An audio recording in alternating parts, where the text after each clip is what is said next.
안녕하세요. 뉴스반장입니다. 이제 본격적으로 시작된 걸까요? 조국 죽이기, 조국 제거 작전이 말이죠. 조국혁신당 대표가 10일 실시한 22대 총선에서 비례대표 정당 지지율 3위를 기록하며 비례대표로 국회의원 배지를 달았습니다. 그런데 조 대표가 당선되자마자 대법원이 조 대표 사건을 대법원 3부에 배당하고 본격적인 심리에 착수했는데요. 대법원 3부는 엄상필, 노정희, 이훈구, 오석준 대법관으로 구성되어 있는데 조국 대표 사건 주심은 엄상필 대법관으로 정해졌는데요. 모양새는 무작위 전자배당 방식이라고 말하고 있지만 이걸 누가 믿어줄까 싶습니다. 그 이유는 공교롭게도 주심인 엄상필 대법관은 서울고법 부장판사 시절 조 대표 배우자 정경심 전 동양대 교수의 입시비리 사건 항소심 재판을 맡아 지난 2021년 8월 정정 교수에게 징역 4년을 선고한 바 있는데요. 설령 표창장을 위조했다 손치더라도 너무나도 과도한 형량에 전 국민이 공분했었습니다. 과연 이게 4년을 받을 일이었을까요? 그것도 무려 3년이나 형을 살고서야 가석방으로 풀려났는데요. 가혹하기가 이루 말할 수 없는 수준이었습니다.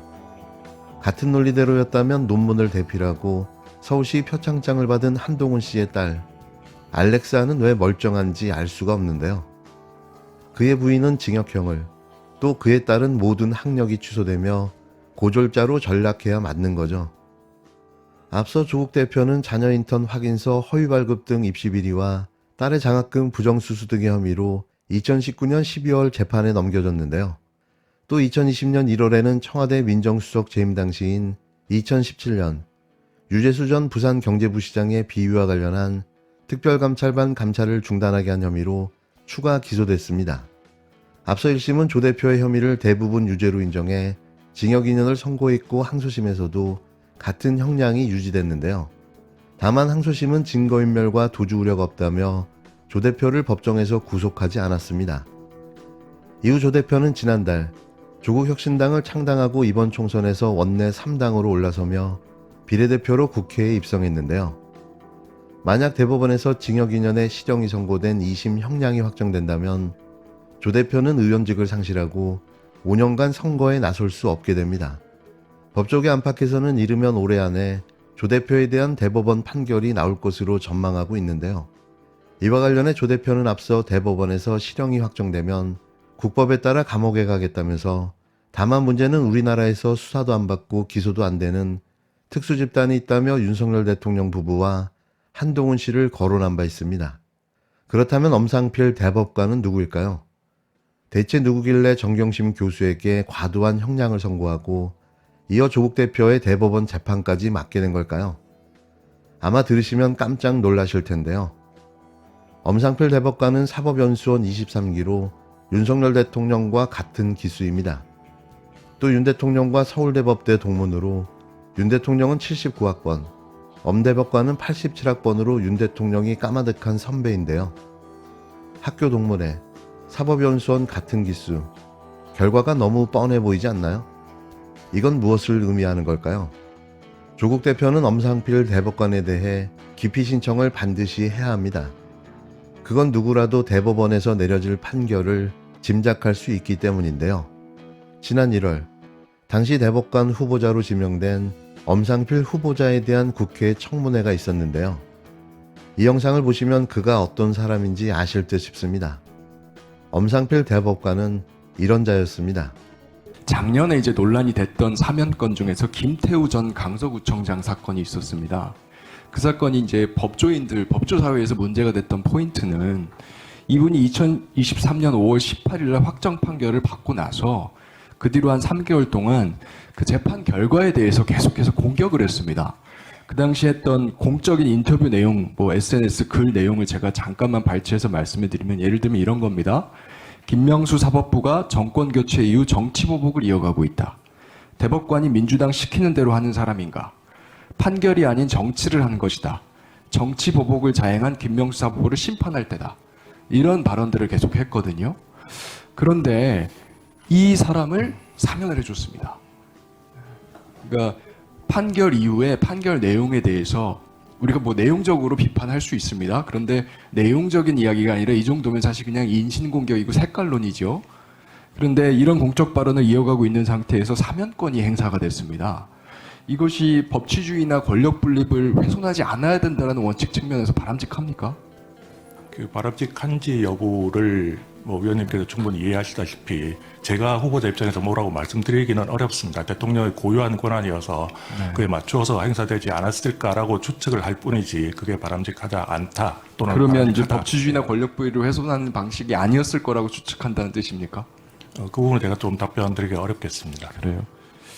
좀 아쉽네요. 왜냐하면 뭐 이종석 헌재 소장 청문회 때도 제가 질문을 했는데 헌재 소장은 분명히 이거 바람직하지 않다라고 답변을 하셨거든요. 그리고 이게 8월 14일까지 이런 발언을 이어가고 있는데 8월 15일 날 사면을 해줍니다. 그러니까 이분이 3일 뒤에 강서구청장 보궐선거 예비후보에 등록해버려요. 그리고 나서 아시다시피 선거 결과로는 참패를 했습니다. 저는 그 선거 결과의 일부에는 이런 식의 사면권 행사가 국민 통합이라는 국민들 법감적 측면에서도 바람직하지 않다라는 국민적 평가가 반영돼 있다고 봅니다. 어떻게 보세요? 그 부분에 대해서는? 예, 의원님처럼 그렇게 충분히 생각할 수 있을 것 같습니다. 공교롭게도 같은 날 조 대표와 조국혁신당 총선 당선자들은 11일 오후 대검찰청 앞에서 기자회견을 열어 이번 총선에서 확인된 윤석열 검찰 독재 정권 심판이라는 거대한 민심을 있는 그대로 검찰에게 전하려 한다며 검찰은 즉각 윤석열 대통령 부인 김건희 씨를 소환해 조사하라고 요구했습니다. 이들은 국민께서는 검찰이 왜 살아있는 권력을 수사하지 않느냐고 꾸짖고 있다며 검찰의 서늘한 칼날은 왜 윤석열 일가 앞에서는 멈춰서는지 묻고 있다고 일갈했는데요. 그러면서 이들은 조국혁신당은 검찰이 국민의 명령을 따르지 않을 경우 22대 국회 개원 즉시 김건희 종합특검법을 민주당과 협의해 신속하게 추진할 것이라며 검찰이 수사에 나서지 않는다면 김건희 씨는 특검의 소환 조사를 받게 될 것이라고 경고했습니다. 조 대표가 당선자 신분으로 가장 먼저 찾은 곳은 대검찰청이었는데요. 검사들도 시겁했을 겁니다. 그 조국이 이제는 국회의원이 돼 나타났으니 어떻게 감당이 될까 싶은데요. 이제부터 본격적인 윤석열 정부를 향한 반격이 시작됩니다. 영리함과 야수성까지 겸비한 정당, 민주당이 못하는 일을 처리해주는 효능감 100%의 해결사가 되어줄까요? 확실한 역할 분담으로 때로는 단독 드리블로 또는 환상의 팀워크로 윤석열 독재 검찰 정권을 산산이 조각내주길 부탁드립니다. 검찰의 마지막으로 경고한다. 김건희를 수사하라. 조국혁신당 대표 조국입니다. 조국혁신당은 오늘 4월 10일 총선 이후 첫 기자회견을 서울 서초동 대검찰청 앞에서 합니다. 이번 총선에서 확인된 민심을 윤석열 검찰 독재 정권 심판이라는 거대한 민심을 있는 그대로 검찰에 전하려 합니다. 검찰은 즉각 윤석열 대통령 부인 김건희 여사를 즉각 소환해서 조사하십시오. 마지막으로 경고합니다. 검찰도 이번 총선에서 확인된 뜨거운 심판이 자신들과 무관하지 않은 점을 잘 알 겁니다. 두려운 민심을 확인했을 겁니다. 국민들께서는 검찰이 왜 살아있는 권력을 수사하지 않느냐고 꾸짖고 계십니다. 검찰의 서늘한 칼날은 왜 윤 대통령 일가 앞에서는 멈춰서는지 묻고 있습니다. 검찰은 즉각 김건희 여사를 소환해 조사해야 합니다. 이원석 검찰총장과 송경호 서울중앙지검장은 검찰의 명예를 더럽히지 마시길 바랍니다. 역사 앞에 부끄럽지 않은 결정을 하시길 바랍니다. 검찰은 이미 김 여사와 모친인 최은순 씨가 도이치모터스 주가 조작 사건과 관련해 23억 원의 수익을 거둔 사실을 알고 있습니다. 검찰은 관련 재판에 그런 사실을 담아 검찰 의견서까지 제출했습니다. 김건희 여사의 공범들은 모두 처벌을 받았습니다. 검찰은 왜 김 여사를 소환해 조사하지 않습니까? 왜 기소하지 않습니까? 검찰은 당장 김 여사를 소환 조사해 기소 여부를 결정하길 바랍니다.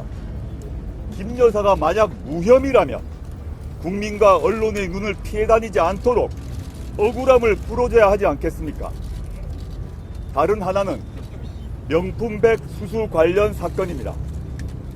온 국민이 공개된 영상을 통해 김 여사가 명품백을 받는 장면을 보았습니다. 검찰은 몰카 공작이라는 대통령실의 해명에 설득력이 있다고 봅니까? 대통령 기록물로 분류해 보관하고 있다는 설명이 타당하다고 생각합니까? 100번 양보해 몰카 공작이라면 관련자들을 소환해서 조사하고 처벌하십시오. 그것과 별개로 김 여사도 당장 소환하십시오.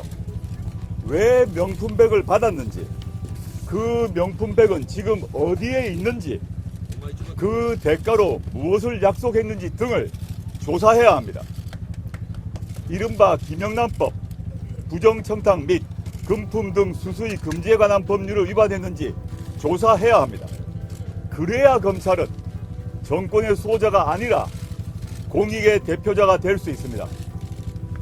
일부 정치 검사들을 제외한 검사들께도 권고드립니다. 검사의 자존심을 지키시길 바랍니다. 예전 같으면 평검사 회의가 몇 번 열렸어야 하는 거 아닙니까? 왜 검찰 출신 대통령과 검찰 지도부가 검찰 조직 전체를 망가뜨리는 꼴을 보고만 있습니까? 소소한 저항이라도 해야 하는 것 아닙니까? 이것은 조국혁신당의 요구가 아닙니다. 이번 총선을 통해 확인된 민심입니다.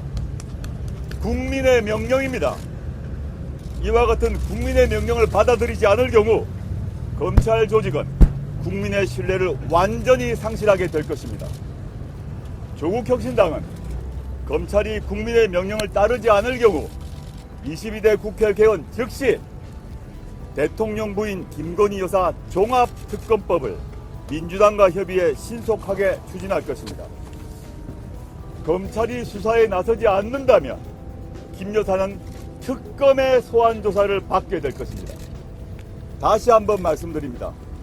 김건희 여사를 즉각 소환해 조사하십시오. 마지막 경고입니다. 검찰에 대한 국민의 명령입니다. 2024년 4월 11일 조국혁신당 국회의원 당선자 일동. 감사합니다.